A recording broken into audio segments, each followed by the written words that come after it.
Bonjour à tous, bienvenue sur France 24 pour la suite de Paris Direct. On commence avec les titres de cette édition.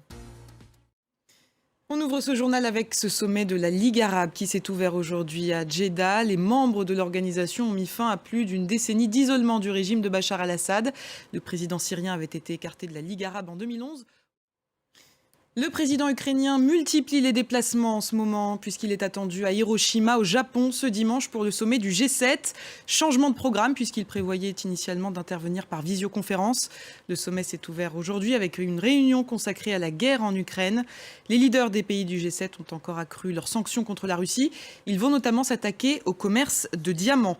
Le point sur cette journée à Hiroshima avec Noémie Roche.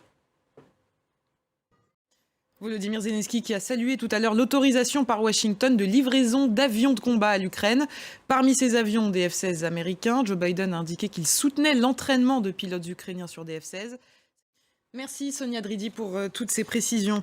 Et à noter que Volodymyr Zelensky et Joe Biden vont se rencontrer dans les jours qui viennent d'après les autorités de Kiev.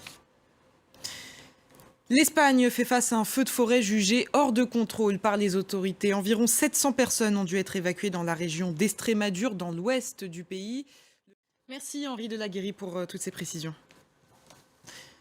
On prend maintenant la direction de la Grèce qui organise des élections générales ce dimanche. À l'issue de ce scrutin, le Premier ministre sortant, Kyriakos Mitsotakis, pourrait ne pas pouvoir former de majorité d'après les derniers sondages.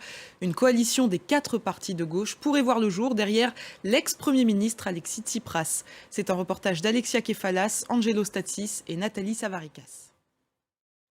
Voilà, c'est la fin de cette édition. Retrouvez tout de suite le Journal de l'Afrique présenté par Nabia Makloufi ou Sibrahim.